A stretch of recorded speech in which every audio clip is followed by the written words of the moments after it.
If you're thinking about selling your business, there's a high likelihood that some portion of the total transaction will include seller financing.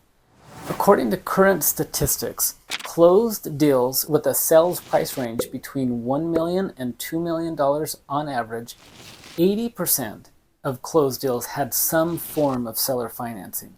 So if you're selling a business under $2 million, there's a high chance that there'll be seller financing involved. As a business broker working with business owners who are ready to sell, I've handled advertising and marketing for hundreds of businesses. Given the high likelihood that a small business is going to have some portion of the deal on seller financing terms, let me outline some things you should be aware of when it comes to seller financing. Hi, my name's Trent Lee. I've sold over 600 businesses, and in the last 5 years, I've been named the #1 business broker in the country for the most closed transactions 5 years in a row. I make these videos so that you'll know what to do to better prepare when you're ready to sell your business. Tip number 1, advertise seller financing terms on your business listing. In the small business industry, the buyer pool is much larger for sellers who offer seller financing. Not only will you find your potential buyer quicker, but you'll also be able to request a higher sales price rather than wait for an all-cash buyer who will typically want a discount on the asking price. Tip number 2, consider seller carryback terms. The terms that you agree to will be unique to your business, but I've found that the terms typically range between 2 and 7 years, depending on the amount being financed. Interest rates for seller financing are often somewhere between 6 to 12%, depending on the current environment. However, interest rates have a lot to do with the specifics of the deal and the ability of the buyer and the business to service the loan payments. So you need to work with a business broker that can help you calculate that properly. Tip number 3, assess the buyer's qualifications.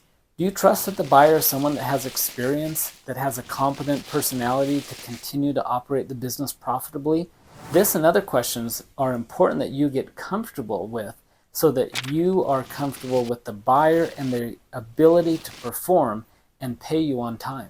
Some sellers check the buyer's personal credit and background, as well as ask for a resume to get a better idea of the buyer's background and experience.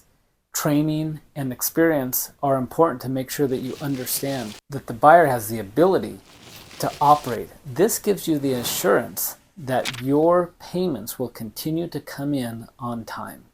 Tip number 4, leave the DIY, do-it-yourself mentality at the door. When buyer and seller try to handle closing outside of an escrow or an attorney who specializes in business transactions, this spells disaster. I've personally witnessed that it does not end well for either party. As a seller, be sure to have a professional draft the seller financing note.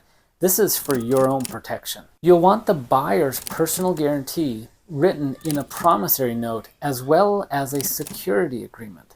Legal counsel should handle this important aspect. A do-it-yourself mentality has no advantages, as this is a vital stage in the transaction. Next, ask for collateral. In real estate, you hold the property itself as collateral. However, in a business transaction, there's often less collateral to hold on to as the seller. You can collateralize the assets of the business or be in a second position if there's a bank financing involved. But you also want to make sure that the buyer has personal assets that they're willing to pledge as collateral. At a minimum, have a security interest with a UCC1 lien filed for your own protection. Tip number 6, consult a tax advisor regarding the benefits. By accepting part of the purchase price on terms and spreading out the payments over the term period, your taxable income from the transaction is spread over that same period. Consult your tax advisor to understand how this affects you and your personal situation. It will likely lower your taxable income. Tip number 7, require a sizable down payment from the buyer. Seller financing is not without its risk. One way to help mitigate this is to require a sizable down payment from the buyer. This helps minimize your exposure by ensuring that the buyer faces a greater risk if they were to default. Unlike a home loan, where the buyer can put down as little as 3 to 5%, in a business transaction, you'll want to collect a down payment of more than 50% so that the buyer has more to lose than you do. Unless you have a legitimate reason for financing less than 50% down, I wouldn't advise it. I've seen successful deals close with low down payments, but this is the exception to the rule. It might occur in a case where an employee or a manager is buying out the business, you're selling to family members, or you have a friendly relationship, or maybe even a friendly competitive relationship. Those have worked, but traditionally, I don't suggest collecting less than 50% down.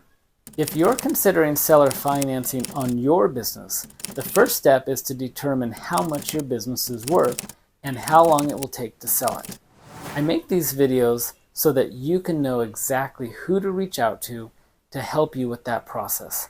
As a business appraiser, feel free to reach out. I can help you determine the fair market value of your business, as well as how long it will take to sell the business.